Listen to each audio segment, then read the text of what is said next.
This is what it would look like if you combine the BCS and the CFP eras into one. I was having a bit of BCS nostalgia the other day, and I realized that not only have we moved away from regional rivalries with teams moving from conference to conference, we've moved away from these conference versus conference championship games that we had in the days of the BCS and even through the days of the 4-team college football playoff. Specifically the Rose Bowl. As a Pac-10, then Pac-12 fan versus the Big Ten, the Rose Bowl was the biggest game. If you could make it to the Rose Bowl, that was as good as getting to the national championship game because you were fighting for your conference against another conference rival. And not necessarily for your conference, but you were saying, I'm a conference champion, you're a conference champion, we're going to battle it out.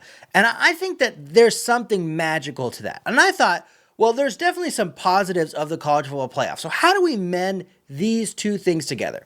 So what I've done is I've gone back to around 2002 and tried my best to recreate the Power 6 conferences, including the Big East, and then put together a 8-team college football playoff with tie-ins to individual bowl games. So you're playing a conference championship game and then a super conference championship game before you move on to the semifinals. So let me show you how this works. First, we'll do the conferences with limited commentary. Remember, we're shooting for around 2002 with a few limited changes and some teams that had to be dropped because we're going for 11-team conferences across the board to have an even playing field, and then we'll go into the playoff setup. Let's start with the Big East. In the Big East, we've got West Virginia, Virginia Tech, USF, UConn, Miami, Pitt, Syracuse, Louisville, Rutgers, Cincinnati, and Boston College. The only notable drop here is Temple. We had to choose between Temple and South Florida. South Florida gets the nod with their recent success. Obviously, you can't leave them out after those two first wins, and they just have been more successful in football overall than Temple in this millennium. Next, we'll go to the ACC. We've got Notre Dame, North Carolina, Maryland, Virginia, Georgia Tech, Florida State, South Carolina, Duke, Clemson, NC State, and Wake Forest. Two things to note, of course, the ACC is much more southern pre-2011, 2012, when they started to gobble up the Big East teams, and I think it makes for a much more reasonable conference, only going as far north as Virginia. Obviously, the other add here, or I should say Maryland, obviously the other add here is Notre Dame, which does make that conference a little bit more northern. I wanted Notre Dame to be in a conference. I felt like it worked more for the structure, and you'll see more why when we get to the playoff. Next, we'll go to the SEC, and please note the work that I put in to find all these conference logos. And while you do that, make sure that you like and subscribe, and make sure that you hype the video as well if you're watching it on mobile. It definitely helps me as a smaller, probably one of the smallest college football content creators on the platform. The SEC, Auburn, Alabama, Georgia, Florida, Kentucky, Mississippi State, Tennessee, Ole Miss, Vanderbilt, Arkansas, LSU. I skipped over it with the ACC, but of course, South Carolina moved over to the ACC. They were one of the founding members of the ACC. I felt like they were a better fit there with all the things that we had going on, helped strengthen that conference a little bit, and we needed to get down to 11 teams for the SEC. That one made the most sense to move over instead of dropping somebody like Vanderbilt or Arkansas. Moving to the Big 12, Kansas State, Kansas, Nebraska, Colorado, Oklahoma State, Oklahoma, Texas, Texas A&M, Texas Tech, Missouri, and Iowa State. Of course, 5 of these teams are no longer in the conference, and actually 6 teams have left since 2011 when you include Colorado, but of course they came back with the Pac-12 collapse, and good riddance. Fuck Colorado. Next, the Pac-10, or Pac-11, I guess in this case. Washington State, Washington, Oregon, Oregon State, Cal, Stanford, Utah, USC, UCLA, Arizona, and Arizona State. Decided to keep Utah here over Colorado. Obviously, Colorado has much more historic ties to the Big 12. Utah was actually productive out in football in the Pac-12 when they were there. They were one of the best football teams and one of the best basketball teams. Colorado was pretty good at basketball for quite a few years there, but they didn't do anything in football. So again, fuck Colorado. And the last of our conferences, the only one that was able to go to the exact same teams they had in the 2002 season, that's the Big Ten. Michigan State, Michigan, Ohio State, Iowa, Northwestern, Illinois, Penn State, Purdue, Indiana, Wisconsin, and Minnesota. Like I said, this conference is fully intact from the BCS era. Of course, they've been a big reason why other conferences have fallen apart, pulling teams like Maryland and Rutgers and Nebraska away from the Big 12 and the ACC in the 2011 recycling. And then, of course, they made the second big move of the 2022, 2023 realignment when they went and got USC and UCLA for no good goddamn reason. And now, for whatever reason, I have to watch Oregon play Northwestern at 9 a.m. on Saturday. So a couple things to note before we go deep into the college football playoff side of this thing. Baylor got dropped from the Big 12 and Temple got dropped from the Big East in order to make these 11-team conferences. Now, there might be some complaints about Baylor over Texas Tech. Leave it in the comments. I figured that Texas Tech is more fit for a modern audience. Of course, Baylor has had more success with their run of 2010 to like 2014 when they just found every rapist they could and put him on the team. The other schools that are big-time schools now that have had success in the upper conferences that are not being pulled up, obviously BYU, TCU, which is probably the most successful one, especially in the college football playoff era, as well as having success in the BCS era that didn't get pulled up because they didn't move up until 2011, I think, when the Big 12 lost A&M and Missouri and Nebraska. Houston, UCF, they don't get pulled up. Cincinnati is a BCS conference for our purposes. They were a BCS conference with the Big East as well, even though it was always questioned whether the Big East should be a BCS conference or not.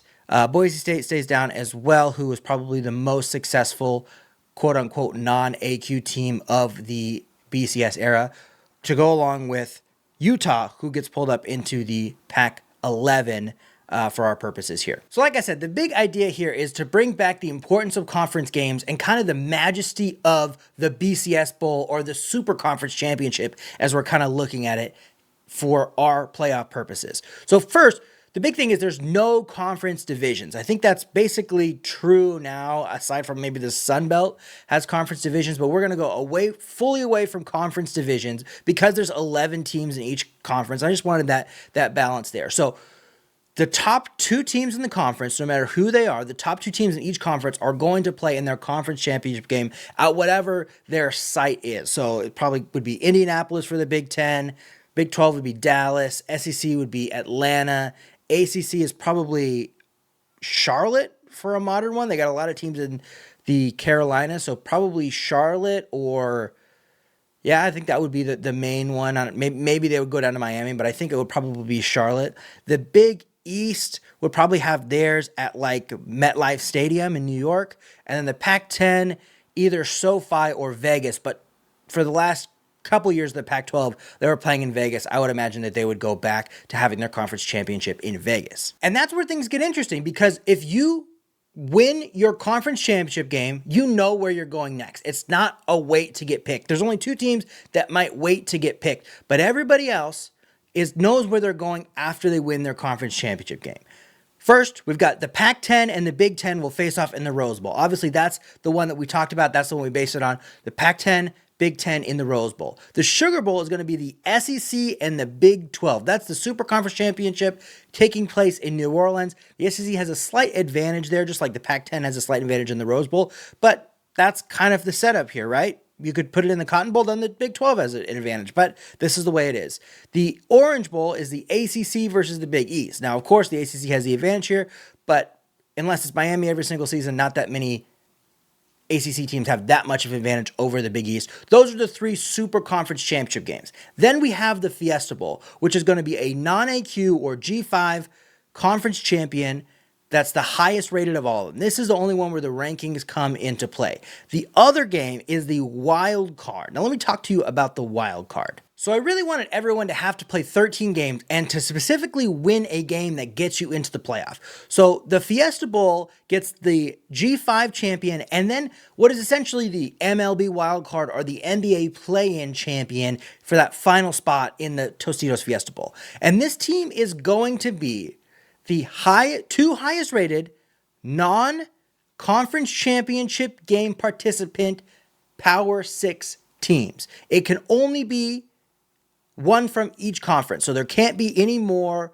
than two teams from a conference in the first round of the playoffs. So if there's two highly rated SEC teams and then there's the next the highest rated team is somebody from the Big East, the second rated team from the SEC will not make it to the wild card. That's because it's important for you to take care of business in your conference. Whatever your conference is, it's important for you to take care of business in your conference. There could be really strong arguments about how that's not going to get the best teams in every single season. I don't care.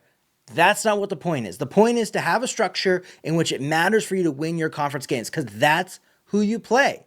It's not college football, hasn't, still isn't, and maybe never will be this full-on professional league like the NBA, like the MLB, like the NFL, where everybody is all the same. In their mind, everybody's all the same, right? There's obviously league or teams that are run better. There's owners with more money, yada, yada, yada. But everybody has all the same chances. College sports is not that. There is levels to it. And those levels should remain the same. There's also unfairness to it, inherent unfairness to it. And that should stay the same. You have to play with what you've got. Now, I think that this makes it quite fair, at least from the top levels, where you know what you have to do. You need to win your conference every single season. And if you're lucky enough to be the third best team in your conference, and you're one of the highest rated third best teams in your conference, then you have that last chance to get in. But it's not an easy thing to get, and it doesn't matter if it's unfair because that's the rules. That's the way it is. For that wild card game, I thought that we should include these three bowls that it would rotate between: the Peach Bowl, the Cotton Bowl, and we'll call it the Minneapolis Bowl, the Twin City Bowl, whatever it is going to take place in US Bank Stadium. I wanted a Northern Bowl to be in the rotation somewhere, and Minneapolis has the best stadium for that to happen, when it's going to happen in December or January. The other two bowls that don't get picked for the wild card game will be the sites of the second round games. For that second round, those games will be based on seeding. There's no automatic, the Rose Bowl plays the Sugar Bowl champion or Orange Bowl plays the Rose Bowl champion, whatever it is. That's not going to be how it works. This is where the ranking is going to come in. Each team that wins their first round game will be reseeded based on their ranking in the final week of the season. And 1 versus 4 and 2 versus 3 will play in the second rounds. Again, either in the Peach Bowl, the Cotton Bowl, or the Twin City Minneapolis Bowl, whatever we call it, based on rotation of who didn't get the wild card game. And then, of course, the winners of those two games will go on to play in the national championship game. Those will rotate through different stadiums. My only caveat to that is none of the stadiums can be hosts of the first or second round or wild card games. So, can't go to the Rose Bowl, you can't go to the Superdome, can't go to the Hard Rock Stadium, can't go to whatever they're calling the Phoenix Stadium now, the Minneapolis Stadium. You're going to be looking at like SoFi, the RCA Dome, or what is it called now? I don't know, the Indianapolis Stadium, Levi Stadium maybe, the NRG Stadium in Houston, and then whatever new stadiums they build over the next 5 years, which I'm sure there will be more. But again, the goal here with this setup is to bring back the importance of conference games and to bring back that majesty of getting to a specific championship bowl game.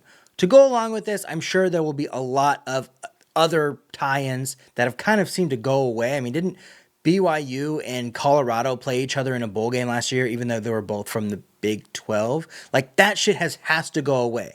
Your final game of the season should be you facing off against a non-conference opponent to see who's the best, because you've taken care of business in your conference, or you've ended up in fifth in your conference and you're playing fifth place from another conference. That's the idea here. And I think that, obviously there will be seasons in which there will be two Big 10 teams or two Big 12 teams or two SEC teams ending up in the national championship game because that was the best conference that year. If that's what happens, if that's what comes out of the wild card game, if that's what comes out of this all going down, then that's fine. That is all right. There also might be seasons in which, I don't know, whatever the G5 conference is the strongest, maybe the Mountain West, if they keep TCU and BYU and Boise State and have all these teams, maybe there's a time when the Boise State and TCU play in the Tostitos Fiesta Bowl because TCU didn't make it to the conference championship game, but they were the highest rated third place team. That might happen as well. That's the layout. That's what we have here. It's not trying to find the fairest thing because there is no fairest thing in college football. Go back to Mike Gundy's comments. Oklahoma State paid $7 million for the roster for the last 3 seasons. Oregon probably paid that to 2 players. It doesn't matter. Oregon has more money, so Oregon shouldn't spend that much money with when it's within the rules so that Oklahoma State can do better. No, there are great players out there. The money situation is a little fucked up right now, but these players deserve money. There are programs that can get them that money. There are boosters that will pay them that money. And there's that money being made by these top level programs. Why should it only go to the coaches? Why should it only go to the presidents? Why should it only go to these people that don't actually play on the field? And the other thing this solves is enough with all the bitching. Of course, there's going to be bitching about the wild card spots. There's going to be bitching about the non-AQ spots. But all you had to do was win your games. If you were the second place team and you didn't get the wild card spot, all you had to do was win your games. If you were a Pac-10 team and you're the third place team and you don't get into the wild card game, guess what? All you had to do was be first or second in the Pac-10 and you would have been in the conference championship game. Now, if the Pac-10 ends up having two teams that go to the national championship, then that's obviously the best conference. But that's not what we're talking about. There are specific things for you to get to specific places. If you take care of your job, you will get to where you want to go. That's it. That's all. Thanks for watching that video. Make sure that you like and subscribe and hype the video as well. Again, help me as one of the smallest college football content creators to grow my channel and be able to spend more time with you guys instead of at my fucking job. And if you made it this far, leave a comment. Let me know what you think. Do you like the idea of going to 11 team conferences, bringing it back to the regional side, bringing back these historic rivalries, and giving people clear instructions on how to advance in the postseason? Or do you like the kind of Wild West thing that we have going on right now where it's just some conference could have 7 teams, one conference could have no teams? Like, what's the best setup for modern college football? If you want to watch more of my videos, I do have those for you. On this side, I've got my most recent video, which was conferences based on NIL spending. That might be a good idea for modern college football, so go ahead and check that one out there. Up here, I've got my most popular video, which is actually my Perfect Power 5 video. A little bit of a different setup, but same kind of idea, trying to get back to an old time in college football, so check that one out there. Other than that, I've got my subscribe link on this side, and we'll check you next time. See ya!